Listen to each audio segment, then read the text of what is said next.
hive cluster is under attack. Live for the swarm. Hey there, StarCraft fans! It's Falcon Paladin coming at ya with yet another edition of StarCraft Brood War Remastered. Today, gonna be Queen versus Rain here on Ground Zero. Top right, gonna be Queen. Bottom left, gonna be Rain. Happy Christmas, everyone who celebrates it. This is posted on December 25th, 2022. Hit that like button if you're excited for a ZVP featuring these two players. And yeah, again, it's going to be another RJB replay. Check him out at his YouTube channel. Just search RJB StarCraft. You'll find him, and maybe there's a link in the description you can use. And as always, Terry the Overlord moving out. That's right, Terry. Happy Christmas to you and yours. I'm sorry you have to work on Christmas, but, you know, the work of an Overlord is never done. Kakaru, Kakaru, says the Kakaru. All right, man. So... I feel like this is going to be pressure here from Rain. This forward pylon indicates it. We will have to see. Or maybe it's a Forge Fast Expand. We'll see. Right? So it's a Gate first, Zealot, Forge first, Cannon. And, oh, it's an Overpool. Overpool opening here from Queen. Ah, so it's fairly economic and fairly aggressive. Just right in the middle between Pool first and Hatch first. On this giant 4-player map that has been bombed out by nuclear blasts, as Ground Zero the name suggests. Doom, doom. Anyway, hope you're having a wonderful Christmas wherever you are. Maybe you're with your family and you can't stand your family and you've snuck away. Oh, see Nexus? Nexus firsting is the ultimate. The ultimate.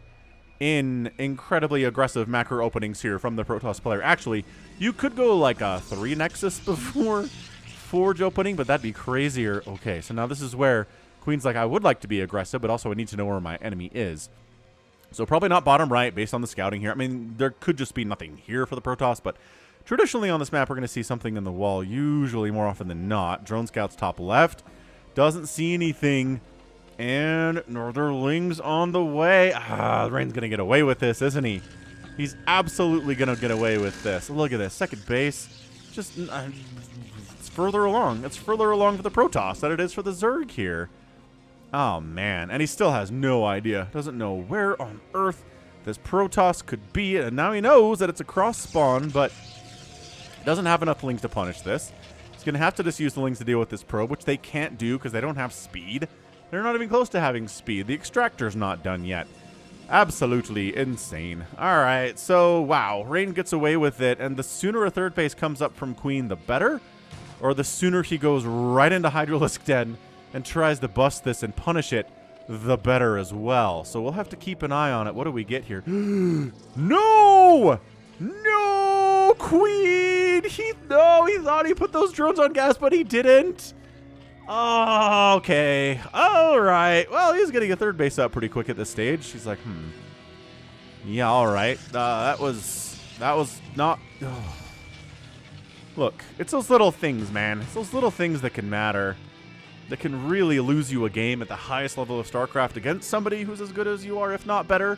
I mean, is Rain the best Protoss player on Earth right now? Maybe he is. His PvZ especially is just so technically sound in every possible way. Yeah. All right. Well, yo. I worry about Queen here. Look, Queen is very, very good, too.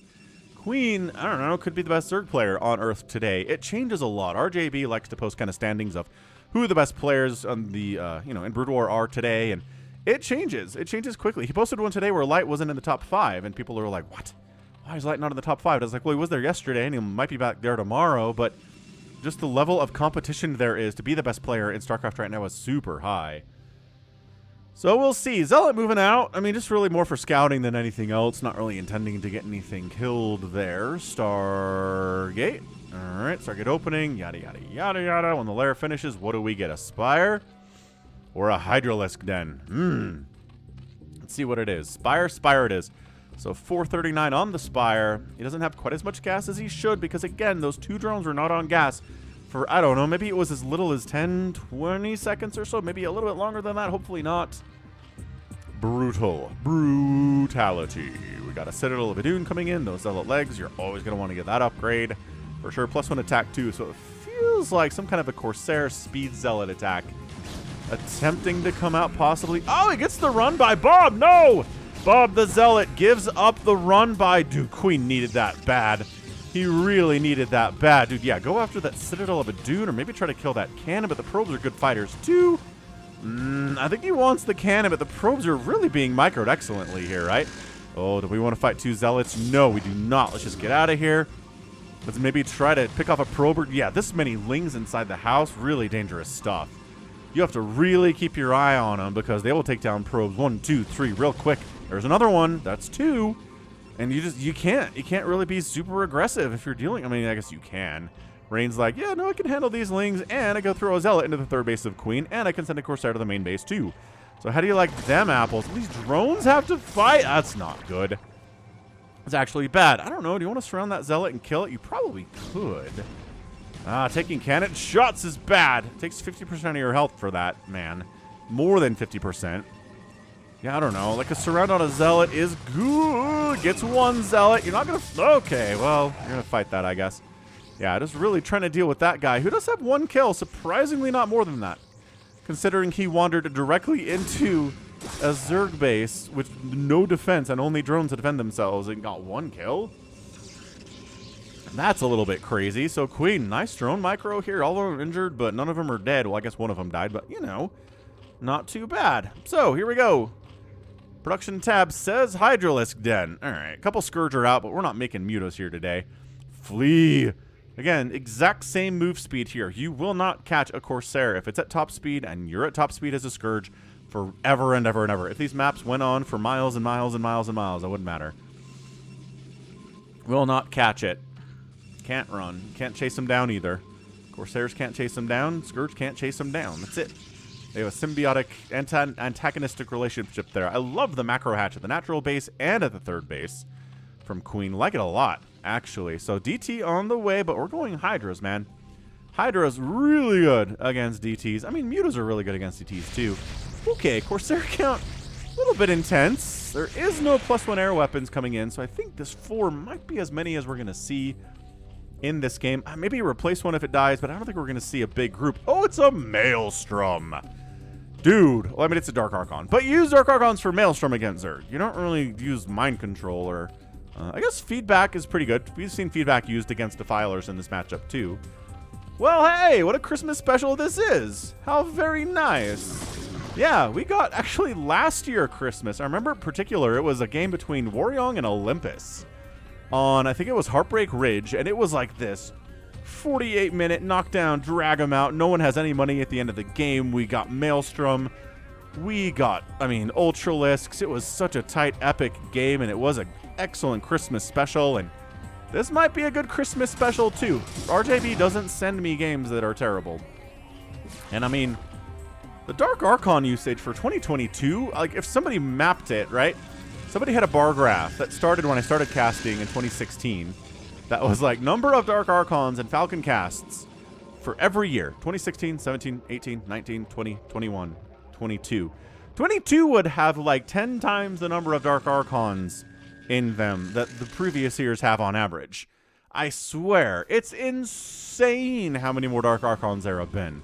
And by 10 times more, I mean like maybe there have been 20 this year, which is nuts. Like that's a lot, but like previous years, it would be like 1, maybe 2. I feel like there's probably a year wherein Falcon Paladin did not cast a single game featuring Dark Archons at all. The entire year of Brood War casting, which is like, I mean, 5-6 times a week. We're talking hundreds of casts where it didn't happen. Insane. Anyway, so we got one. We got Dark Archons on the way. We've got, obviously, the Hydras are going to try to bust here. We've got Psionic Storm getting researched. Singularity Charge coming in. Lurker Aspect. 4th base, 12 o'clock here. Why is there an extra drone up that way? Mistake, probably. Did we research Maelstrom? I think we... Did I just say Maelstrom so much that I thought it was researching? It has to be researching Maelstrom. Again, you don't make a Dark Archon in this situation if you don't have Maelstrom. Mind Control is not good. Mind controlling a single Hydralisk is terrible, man. absolutely terrible. Woo! Alright, well, oh, he had another drone up here for another macro hatch. Or maybe it was a mistake and he's like, oh, should throw up a macro hatch here, I guess. Alright, man, Maelstrom, as you know, and maybe you don't know, immobilizes biological units and makes them vulnerable to attack still. So, like, Stasis immobilizes and prevents a unit from attacking, but you can't attack it. It's invulnerable, right?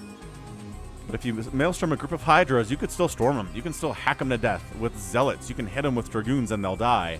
It's a good spell. It really is. It's not really a surprise we've seen it so much in 2022. It's more of a surprise that we haven't seen it in the previous years on the channel. You know, like, what was this era where we didn't get that, you know? This Corsair group, man. No, again, no upgrades on those boys. Production tab says no more Corsairs. We're making High Templar, we've got Zealots, we've got Dragoons. This is, I mean, Rain's macro. Look at all this. Again, every one of these Zealots is 4 Zerglings. So it's just like so much stuff here. 120 to 110 supply. Again, Queen's down. Hydras are 1 supply. They're cheap. They're effective. It makes sense to be this way for Queen. Let's see, maybe a 3rd base Expandaruni down this way. Yeah, this is basically very similar to Match Point, isn't it? Except we have an extra base here and here that doesn't exist. And there's also some extra gases that don't exist on Match Point either. But it's basically the same kind of concept of Match Point, right? What Ground Zero is. Anyway, yeah, way more gas. I mean, there's 2 bases that don't have gas on the entire map. So Zerg's not probably going to take those. Yeah, this is just good snipe on the obs. I love that. Engaging into this with speed lots and a Dark Archon and High Templar, no. This is not going to be acceptable for Queen at all. But, you know, 4th base rolling here. Hydras, they've got upgrades rolling. We got +1 attack on those dudes.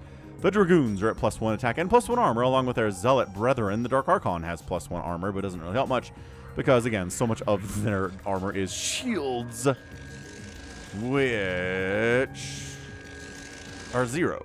0 armor. Well, 0 extra armor is what it is.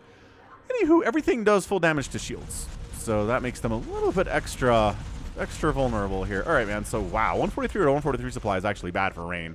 This is a lot of Hydra. Okay, now Queen has the big-time scary army. Look at these splits, man. Just absolutely gorgeous concave. Yeah, Rain has to come through this choke or this choke. So we're going to cover them both. I'm going to cover them both and see how we do. If Rain can bust out of this and counterattack and make a move, that'll be fantastic. Ooh, High Tumbler snipe. Okay.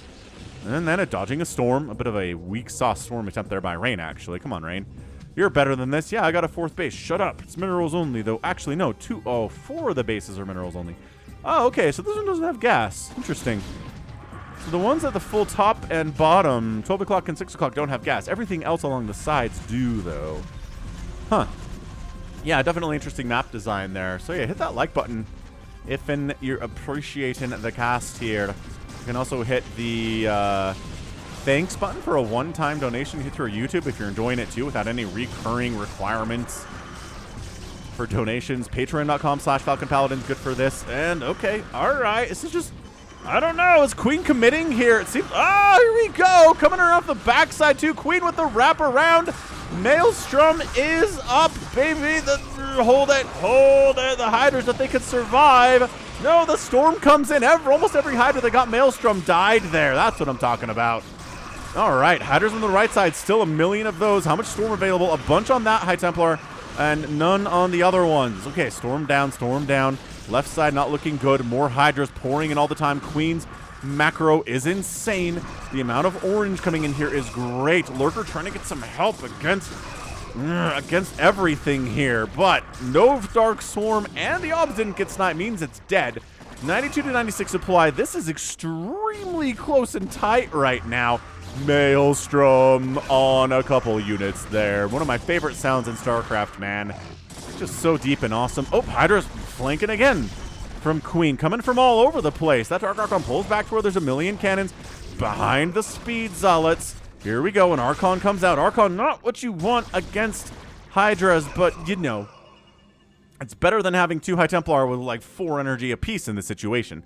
Sure, if you wait, they'll regenerate that energy, but how much time do you have, right? You're down 102 to 96 supply here. This might just be a Queen win. I mean, we're looking at it. He hasn't killed any bases yet, but he's really up in supply. The Army of Rain looks about a lot smaller here. Lurker is going to get target fired and killed before it accomplishes anything. Yep. Super dead. Hydra is coming around again. Is this Dark Arc going to have enough energy for another Maelstrom? I don't know. Yeah, what an absolutely fantastic match this has been. Thanks again, RJB. No, Hydras, are there too many? Where is the Storm? If you're out of Storm and the Hydras are coming through, that's it. Rain taps out, and Queen is your winner in 15 minutes and 18 seconds. Yeah. Okay, that's how you do it. Man, the control groups required for that, man. Right? How many control groups was he using? He had Lurkers here, Hydras behind him, Hydras, more Lurkers there. I mean, he was probably using every control group he could possibly use on his keyboard. A disgustingly impressive display there. He lost a ton of stuff, but his macro was insane. The macro hatches, of which he had three macro hatches in this game, really served him well. And then the upgrades here, too, with the +2 attack. Armor doesn't matter as much for Hydras because Storm will kill them. Zealots will kill them. Armor is like a kind of a secondary concern, although he's working on Carapace now. But yeah, I mean, what a beautiful display of what Hydras can do in this window, right? We've seen games where Zerg players try to do this, and it doesn't work, and we're getting into the 18, 19, 20-minute mark, and they're still trying to make Hydra Lurker work. But then by then, the Protoss has Reavers and a million Storm, and like a ton of Dragoons, and the Lurkers are just dying because there's no Dark Swarm to protect them. I mean, better Zerg players will go for this, and if it doesn't work, they'll fall back, they'll upgrade to a Hive, Queen's Nest, a Filer Mound, get some Dark Swarm up, and then that will change everything with the Lurkers and make them a lot more effective again. But as it stands, I mean, yeah, bad times. Bad times for Rain. It's just too much macro. I mean, that was... Do I want to say taking a third base here was a mistake for Rain? Maybe it wasn't. Although, I don't know. It was only 4 bases. I don't know. 1 base up for the Zerg player is pretty good. And 2 bases is even scarier. If you're just on 2 base at 13 minutes, that's just not going to work out either. Yeah, it was more just the flanking, right? If you just kind of bunch all of your Hydras in here, then Storms are amazing. But if you're bringing them from here and from here and from here, and then wrapping around that backside, like that surround play... That's what makes it hard as a Protoss. And Terran, honestly. Zerg is best when they're surrounding, right? Rather than when they're coming from one angle and they're easily handleable. Like this. This is fine. Storm. You know where to storm here, right? But then suddenly, flank attack. Beautiful Maelstrom there, right? That helps immensely. This would have been a lot more effective if that Maelstrom doesn't catch up. And the right side ends up getting 1 here. Nope, it's 1 here by Queen. And yeah, it's because he didn't have enough Storm to deal with the Hydras on the right side. The Lurker's getting some work done. More and more Storms coming in. And then, again, that High Templar that had a punch, it's out now. Out. No Storms available. And when that happens, the Protoss, when they have no Storms available, that's when things start getting really bad. And you start producing things like Zealots and Dragoons, because if you make a High Templar, it's not going to have enough energy for a Storm right away, and you need it right away. So you'd rather have 7 or 8 Zealots. So good a sound. You'd rather have 7 or 8 Zealots and like 4 Dragoons than, 3 or 4 High Templar that can't contribute right now because you're on your back foot and you're having a really bad time. So here come the Zealots. The Archon pops, but these Lurkers, man, putting in work. Not necessarily getting kills, but yeah, forcing everybody back. With the Hydra supporting them, they're pretty good. And then just Queen making 11 Hydras at a time. Just no more drones at all. Really, really interested in just ending it here. Just putting that hammer down. And can't say necessarily that I would blame him for it either. He smells blood. And then here it comes. Again, from the top side, from the right. You know where that you can deal with this. But what about this? Now you got a Storm up there too. That is a 6 split by Queen. Right side, left side, coming around, concaving back on in. And then suddenly all the Zealots are dead. And if you're just dealing with Dragoons versus Hydras with +2 attack, you're just not going to win. That's not a cost-efficient way to do anything. So overall, I mean, just a truly fantastic, utterly beautiful display of PvZ there from Queen. So I feel like it's been a while since we've had a Zerg win against Protoss on the channel. Am I wrong about this? I keep thinking back. There was like a Beast or a Killer versus Rain game on the channel last week, and it was like Rain just outclassed him so hard in every way. It never really felt like there was any possible chance that Killer was going to win that thing once it got past the 20-minute mark. There was an amazing drop. If you missed it, spoiler alert, there was an amazing drop. And I was like, oh, okay, Killer's going for drops. And he's going to the main base of Rain up in the top left here. And guess what? Dark Archon. He just maelstroms the Overlord, storms them with the High Templar that are there. Everything dies, and the drop does nothing. And from that point on, I was like, okay, so Killer's dead. That's not cool. And yeah, Rain just systematically, methodically did it. And it was great. So at this stage of the game, it's got to be High Templar. But eventually, was he moving into Reavers eventually here? He just didn't have any time, right? He just didn't have any time to tech up at this stage of the game. He's got his third base up. Again, if this third base had gas too, maybe.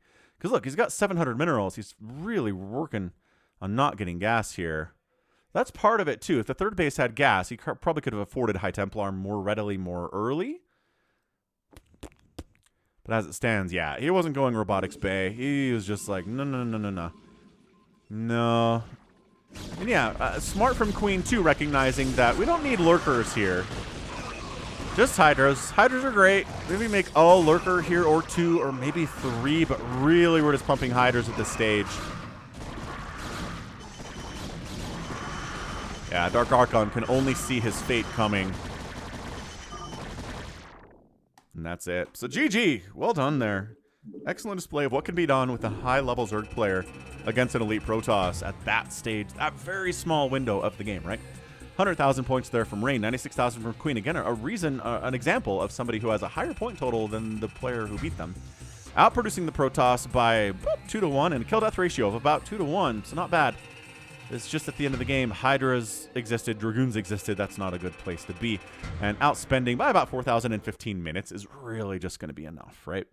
That's going to be enough if you can outspend. That's a lot. That represents a lot of Hydralisks. So GG, again, happy Christmas, everyone. Hope you enjoyed this bit of a Christmas special. We got some Dark Swarm. We got a nice Zerg win against Rain. So Zerg fans have got to be happy about that. I know that I am. And that's going to be it from me. So this has been Falcon Paladin coming at you with yet another edition of StarCraft Brood War Remastered. Go ahead, hit that like button, hit that subscribe if you like what you saw and what you heard today. You can also catch me on Twitter, Facebook, Patreon, and Twitch, all at /Falcon Paladin. And until next time, as always, thank you so much for watching, and you take care of yourself.